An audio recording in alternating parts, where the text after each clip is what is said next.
Welcome to lecture series on combined loading. आज हम पहला प्रॉब्लम कंबाइंड लोडिंग का पहला प्रॉब्लम डिस्कस करेंगे। ये प्रॉब्लम में 2024 पेपर में से है, 9 मार्क्स का ये प्रॉब्लम है। प्रॉब्लम का स्टेटमेंट इस तरह से है, a load of 200 kilonewton is applied at a point of x is equal to 100 mm and y equal to 50 mm from x and y axis as shown in figure. Figure is given in the problem on a short vertical post of rectangular cross section. ऐसा एक post है, post मतलब it is just like a column and its cross section is rectangular cross section। और size क्या है? Size है width is 400 mm by depth is 250 mm। width है 400 और depth है 250 mm। So short vertical post which carries this eccentric load of 200 kilonewton, and this load is, we can see from the figure, it is eccentric about both the axis, x axis as well as y axis। x और y axis से दोनों से ये eccentric है और इस post का height है 1 मीटर और यहाँ पे इसके कॉर्नर पॉइंट्स दिए A B C D। Such a rectangular cross section is there for this column or a vertical post। Determine the stress applied at corners A, B, C and D and its nature of stresses। Nature भी बताना है, compressive है या tensile है, ये nature भी बताना है। तो ये प्रॉब्लम दिया हुआ है, ये 3D फिगर है और यहाँ पे उसका टॉप व्यू दिया। So in the top view this short vertical post is of rectangular cross section having width B 400 mm, depth D 250 mm। This is x axis, this is y axis। So this load P is there, this is load P and its magnitude is 200 kilonewton, that is given in the figure। And this load is eccentric about x axis by distance 50। So this EY distance, this is EY distance as per our notation, is EY distance, that is 50 mm, and this 100 mm is the EX distance, that is horizontal distance। So EX and EY are given, load is of magnitude 200 kilonewton and EX and EY are the distances from the x axis and y axis respectively of this load P। तो इस problem में हमें resultant stresses calculate करने हैं। 4 corners पे resultant stress का magnitude क्या होगा और उसका नेचर क्या होगा। नेचर मतलब टेंसाइल है या कॉम्प्रेसिव है, वो नेचर हमें यहाँ पे मार्क करना। सो गिवन क्या है, eccentric load is of magnitude 200 kilonewton, तो उसको न्यूटन में कन्वर्ट करना है, 200 into 10⁻³ Newton. Area of the column, rectangular cross section है तो रेक्टेंगल का एरिया होता है B into D, B is 400 and D is 250। So 400 by 250, ये एरिया आ रहा है 100 into 10⁻³ mm²। Cross sectional area हमने कैलकुलेट कर लिया। फिर EX and EY are the, EX is the eccentricity of the load P from the y axis. EX क्या है, y axis से लोड का eccentricity about y axis, this is a eccentricity of the load P from the y axis is nothing but EX। Similarly EY is the eccentricity of this load P from the x axis। So EX and EY are the eccentricity of the load P from the y axis and x axis respectively। तो EX problem में कितना है, EX हम यहाँ पे denote करेंगे, EX 100 mm है, EX 100 mm है और EY है 50। तो EX और EY हमने मार्क कर दिए, that is given values in the problem, हमने उसको मार्क कर दिया। फिर हमें फाइंड आउट करना है resultant stresses at corner A, sigma B, sigma C, sigma D। ये हमें कैलकुलेट करना है इस प्रॉब्लम में, ये कैलकुलेट करना है। तो एक्सेंट्रिक लोड का पहला इफेक्ट क्या होता है, it produces direct axial stress. So direct axial stress sigma not is equal to compressive load, axial compressive load divided by cross sectional area. Load कितना है, 200 into 10⁻³ न्यूटन का लोड है, divided by cross sectional area हमने calculate कर लिया था 100 into 10⁻³। तो ये आंसर आया हमारा, direct compressive stress, axial compressive stress is 2 Newton per mm², 2 Newton per mm², and this stress is compressive। ये स्ट्रेस क्या है, कॉम्प्रेसिव नेचर है। फिर हमें क्या करना है, अभी बेंडिंग स्ट्रेसेस कैलकुलेट करना है, सिग्मा BX और सिग्मा BY हमें कैलकुलेट करना है। तो उसके लिए हमें चाहिए MXX और MYY, ये 2 वैल्यू चाहिए। फिर हमें चाहिए ZXX और ZYY। Sigma BX is equal to MXX upon ZXX, sigma BY is equal to MYY upon ZYY। तो sigma B is equal to M/Z ये फॉर्मूला यूज करना है, उसके लिए हमें MXX और MYY पहले कैलकुलेट करना होगा। तो सेकंड स्टेप में हम bending moment about x axis and bending moment about y axis calculate करेंगे। तो MXX is equal to load P into distance from the distance of this load from x axis is nothing but EY, P into EY। यहाँ पे figure में देखेंगे हम, ये x axis है और ये लोड P है, तो x एक्सिस से इस लोड का डिस्टेंस कितना है, EY है, EY। तो P into EY is the bending moment about x axis। P into EY is the bending moment about x axis। P कितना है, 200 into 10⁻³। EY कितना दिया है, प्रॉब्लम में दिया है हमें 50 mm, EY है 50 mm, तो वो लिया हमने। तो ये कितना है bending moment 10 into 10⁶ newton into mm इतना ये bending moment about X X आया। फिर bending moment about Y Y axis निकालेंगे। Bending moment about Y Y axis is equal to load P eccentric load P into its eccentricity from the Y axis is nothing but E X. So P into E X is nothing but bending moment about Y Y axis. यहाँ figure में एक बार देखेंगे हम, this is Y Y axis and this is the load P and E X is equal to 100। So bending moment about Y Y axis is equal to load P into distance E X. So P into EX is nothing but MYY, that is bending moment about Y-axis.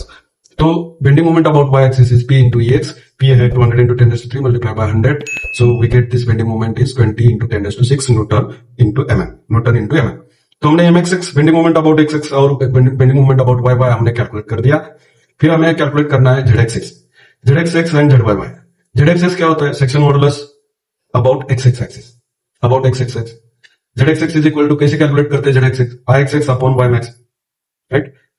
IXX कैसे calculate करते हैं? Rectangular cross section में है तो BD cube by 12, B is the width and D is the depth. BD cube by 12 is IXX for rectangular cross section divided by YMAX कितना होता है? YMAX is D by 2, depth by 2। BD cube by 12 divided by D by 2, ये कितना आ रहा है? 1/6 BD square, 1/6 BD square. 1/6 into B कितना है? B is measured along X axis, so it is 400 mm। B कितना है? 250 mm उसका square, 1/6 BD square, 1/6 into 400 into 250 square. तो ये ZXX मिल गया। ZXX कैलकुलेट करने के बाद कितना आ रहा है? 4.17 इंटू 10 टू द पावर 6 और उसका यूनिट क्या है? mm cube. सेक्शन मॉडुलस का यूनिट क्या होता है? mm cube.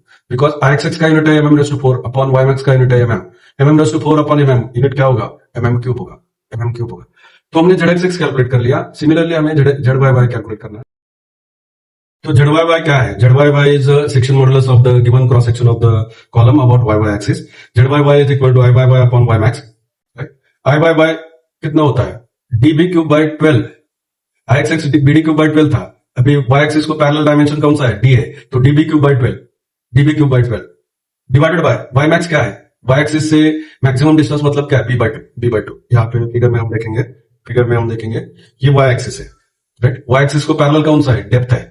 So IYY is DB cube by 12, DB cube by 12, D कितना है? 250 इंटू 400 क्यूब बाय 12, ये IYY है। और YMAX कितना है? YMAX is nothing but half of this width B by 2, 400 by 2 that is 200। तो ये वैल्यू यहाँ पे हमने सब्स्टिट्यूट कर दिया। IYY is DB cube by 12 upon YMAX is B by 2, therefore we get the equation ZYY is equal to 1/6 DB square। 1/6 into D कितना है? 250 mm है, मल्टीप्लाइड बाय B है 400 square, so 1/6 into 250 into 400 square. तो ये answer आ गया हमारा ZYY, section modulus about Y axis. वो कितना है? 6.67 into 10 to the power 6 mm cube में है। तो हमने ZXX और ZYY दोनों कैलकुलेट कर दिए। अभी हमें कैलकुलेट करना है bending stress about XX axis and bending stress about Y axis. So sigma BX is equal to MXX upon ZXX। MXX कितना था? वो था 10 इंटू 10⁶। यहाँ पे देखिए हमने MXX कैलकुलेट कर दिया था। MXX is equal to 10 into 10⁶ और MYY कितना था? 20 इंटू 10⁶ और ZXX हमने कैलकुलेट कर दिया था 4.17 इंटू 10⁶। तो ये वैल्यूज हमें यहाँ पे लेने, राइट? तो sigma BX is equal to MXX upon ZXX। MXX कितना है? 10 इंटू 10⁶, वही वैल्यू लिया हमने, और ZXX 4.17 इंटू 10⁶ इतना था। तो सिग्मा BX आ गया हमारा 2.40 न्यूटन पर mm square. 2.40 Newton per mm square is the bending stress about XX axis. Now bending stress about Y axis, sigma BY is equal to MY upon ZYY. MY था 20 into 10⁶ divided by ZYY है 6.67 into 10⁶। तो ये आया हमारा sigma BY आया 3 Newton per mm square, 3 Newton per mm square। तो हमने direct stress sigma not calculate कर दिया इस प्रॉब्लम में। सिग्मा BX हमने फाइंड आउट कर लिया, सिग्मा BY फाइंड आउट कर लिया। तो अभी रिजल्टेंट स्ट्रेस का फॉर्मूला हमें यूज करना है। Resultant stress का फॉर्मूला हमें यूज करना है यहाँ पे। Resultant stress at 4 corners are calculated by the formula sigma is equal to sigma naught plus or minus sigma BX plus or minus sigma BY। तो यहाँ पे हमें ये वैल्यूज है। sigma A is equal to sigma naught, sigma BX, sigma BY। अभी यहाँ पे minus sign है या प्लस साइन है, कैसे डिसाइड करेंगे यहाँ पे हम देखेंगे। ए पॉइंट पे यहाँ एक क्वाड्रेंट तैयार हो रहा है, ये क्वाड्रेंट तैयार हो रहा है। ये वाई एक्सिस है और ये एक्स एक्सिस है। ये फर्स्ट क्वाड्रेंट है। फर्स्ट क्वाड्रेंट में X coordinate is positive, Y coordinate is also positive. Second quadrant ये है, सेकंड क्वाड्रेंट में क्या होता है, X coordinate is negative, Y coordinate is positive. Third quadrant ये है, थर्ड क्वाड्रेंट में क्या होता है, X coordinate is negative, Y coordinate is also negative. Fourth quadrant में क्या होता है, फोर्थ क्वाड्रेंट में X coordinate is positive and Y coordinate is negative, right. तो यहाँ ए पॉइंट फोर्थ क्वाड्रेंट में है, तो यहाँ पे ई वाई ये जो डिस्टेंस है वो नेगेटिव है। तो mxx कैलकुलेट करते वक्त ई वाई हमने यहाँ पे लिया है, ए पॉइंट पे ई वाई क्या है, नेगेटिव है, तो सिग्मा बी एक्स क्या आएगा, नेगेटिव आएगा, सिग्मा बी एक्स नेगेटिव आएगा। तो सिग्मा बी एक्स का साइन यहाँ पे माइनस देना है, क्योंकि फोर्थ क्वाड्रेंट में ई एक्स पॉजिटिव होता है, तो bending moment M Y calculate करते वक्त ई एक्स लगता है हमें, तो यहाँ पे मोमेंट ये पॉजिटिव है, इसलिए बेंडिंग स्ट्रेस भी पॉजिटिव आ रहा है। तो यहाँ पे सिग्मा बी एक्स का नेगेटिव साइन है और सिग्मा बी वाई का पॉजिटिव साइन है, राइट। तो इस तरह से ये साइन हमें देना है। ए पॉइंट, यहां फिर से मैं रिपीट कर रहा हूं, फिर से रिपीट कर रहा हूं। ए पॉइंट कौन से क्वाड्रेंट में है, फोर्थ क्वाड्रेंट में। ये फोर्थ क्वाड्रेंट है, ये पहला क्वाड्रेंट है, ये दूसरा है, तीसरा है, चौथा है। चौथे क्वाड्रेंट में ई एक्स पॉजिटिव होता है और ई वाई नेगेटिव होता है। ए पॉइंट फोर्थ क्वाड्रेंट में है, तो ई वाई नेगेटिव होता है, तो bending moment M X calculate करते वक्त पी इंटू ई वाई ऐसे हमने कैलकुलेट कर दिया। तो ई वाई नेगेटिव होने की वजह से सिग्मा बी एक्स नेगेटिव है और सिग्मा बी वाई के लिए ई एक्स लगता है, तो ई एक्स फोर्थ क्वाड्रेंट में पॉजिटिव होता है, तो M Y is equal to P into E X positive होता है फोर्थ क्वाड्रेंट में, तो सिग्मा बी वाई का वैल्यू प्लस है और सिग्मा बी एक्स का वैल्यू माइनस है, सिग्मा बी एक्स का वैल्यू माइनस है और सिग्मा बी वाई का वैल्यू प्लस है। तो ये ठीक से समझना है, direct stress minus sigma B X plus sigma B Y. अभी वैल्यूज देखेंगे। डायरेक्ट स्ट्रेस आया था हमारा, यहाँ पे हमने कैलकुलेट किया था इनिशियली, टू सिग्मा नॉट कितना है, 2 न्यूटन पर एम स्क्वायर कितना है, तो सिग्मा नॉट 2 है, सिग्मा बी एक्स है 2.40 newton per M square, right. 2 minus 2.40 plus sigma B Y कितना है, 3 है, सो 2 माइनस 2.40 प्लस 3, तो ये कितना आ रहा है answer, 2.60 Newton per M square. और ये प्लस है, मतलब क्या है, कॉम्प्रेसिव स्ट्रेस है, यहाँ पे प्लस मतलब compressive stress, because load is compressive, right. तो this stress is plus, right, this stress is plus, that's why it is compressive. Result of stress at corner A is of magnitude 2.60 Newton per mm square and it is compressive. Similarly, stress at corner B, sigma naught, sigma bx, sigma by, ये पहले लिखना है। अभी sign minus कैसे आया वो समझेंगे हम। माइनस कैसे आया, ये बी कॉर्नर है, तो ये बी कॉर्नर कौन से क्वाड्रेंट में आ रहा है, थर्ड क्वाड्रेंट में। थर्ड क्वाड्रेंट में क्या होता है, ई एक्स भी निगेटिव है और ई वाई भी निगेटिव है, तो इसलिए सिग्मा बी एक्स भी निगेटिव है और सिग्मा बी वाई भी निगेटिव है। थर्ड क्वाड्रेंट में ई एक्स और ई वाई दोनों निगेटिव होते हैं, इसलिए सिग्मा बी एक्स और सिग्मा बी वाई दोनों को माइनस लेना है, राइट। तो ये समझना है, sigma B is equal to sigma naught minus sigma B X minus sigma B Y. तो 2 माइनस 2.40 माइनस 3, ये आंसर कितना आ रहा है, माइनस 3.40, माइनस 3.40 माइनस आ रहा है, मतलब लोड कॉम्प्रेसिव है, तो लोड के डायरेक्शन के अपोजिट ये स्ट्रेस आ रहा है। माइनस मतलब क्या है, जिस डायरेक्शन में लोड है उसके अपोजिट स्ट्रेस डेवलप हो रहा है, इसलिए माइनस है, इसलिए ये टेंसाइल स्ट्रेस है, ये टेंसाइल स्ट्रेस है। कॉर्नर पी पे इतने मैग्नीट्यूड का टेंसाइल स्ट्रेस है, वो यहां पे कैसे समझेंगे हम, वाई एक्सिस के राइट साइड में ये लोड एक्ट हो रहा है, तो ये साइड पूरा नीचे दबेगा, मतलब कॉम्प्रेसिव है, और ये टेंसाइल है, तो ये आंसर हमारा स्ट्रेस सही है, यहाँ पे सिग्मा बी क्या है, टेंसाइल है, right, tensile minus 3.40 newton per M square tensile. अभी कॉर्नर सी का स्ट्रेस हम रिजल्ट स्ट्रेस कैलकुलेट करेंगे, sigma C is equal to sigma naught sigma B X sigma B Y ऐसे लिख के रखना है, साइन नहीं देना है।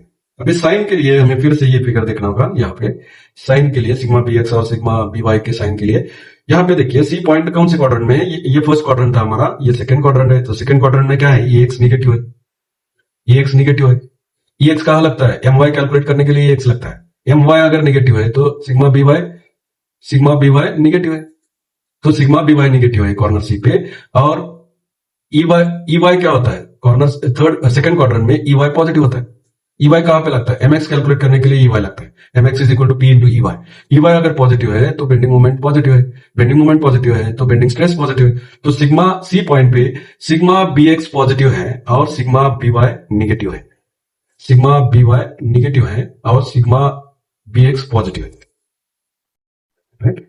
तो यहां पे देखिए stress at corner C, sigma naught plus sigma bx minus sigma by. Right? तो 2 plus 2.40 minus 3, 2 plus 2.40 ये होता है 4.40 minus 3 is 1.40 न्यूटन पर mm स्क्वायर, न्यूटन पर mm स्क्वायर। पॉजिटिव आ रहा है मतलब कॉम्प्रेसिव स्ट्रेस है, कॉम्प्रेसिव स्ट्रेस। तो कॉर्नर सी पे इतना 1.40 न्यूटन पर mm स्क्वायर का स्ट्रेस है और कॉम्प्रेसिव नेचर है। अभी कॉर्नर डी का कैलकुलेट करेंगे, last corner D. Corner D sigma D calculate करते हैं, sigma naught B, sigma B X, sigma B Y हमने लिख लिया। अभी साइन कैसे डिसाइड करना है? डी पॉइंट यहाँ पे देखिए, डी पॉइंट कौन से क्वाड्रेंट में? फर्स्ट क्वाड्रेंट में। फर्स्ट क्वाड्रेंट में क्या होता है? ई एक्स भी पॉजिटिव होता है और ई वाई भी, दोनों पॉजिटिव होते हैं। तो एम एक्स और एम वाई दोनों पॉजिटिव है, तो सिग्मा बी एक्स और सिग्मा बी वाई दोनों पॉजिटिव आएंगे। So bending stress at point D calculate करते वक्त दोनों पॉजिटिव आएंगे, दोनों positive. So sigma D is equal to sigma naught plus sigma B X plus sigma B Y. Sigma naught कितना है? 2 plus 2.40 plus 3, ये कितना आ रहा है? ये आ रहा है 7.40 न्यूटन पर mm स्क्वायर। और इसका नेचर क्या है? कॉम्प्रेसिव है, कॉम्प्रेसिव है। तो यहां पे देखेंगे हम 3 स्ट्रेस कॉम्प्रेसिव है और सिग्मा बी का सिर्फ स्ट्रेस क्या है? टेंशन है, क्योंकि वो निगेटिव आया। निगेटिव आया मतलब लोड के अपोजिट डायरेक्शन में वो स्ट्रेस डेवलप हो रहा है, इसलिए निगेटिव आया। तो इस तरह से इस प्रॉब्लम में ये रिजल्टेंट स्ट्रेसेस के मैग्नीट्यूड हमने फाइंड आउट कर लिए और उसका नेचर कॉम्प्रेसिव है या टेंसाइल नेचर है वो हमने फाइंड आउट कर लिया। So this is about this problem, first problem on eccentric load about both axes. ऐसे सिमिलरली हमें अभी शाफ्ट कंबाइंड लोडिंग का प्रॉब्लम नेक्स्ट लेक्चर में हम डिस्कस करेंगे। So thank you very much, see you in the next lecture for problem on combined loading.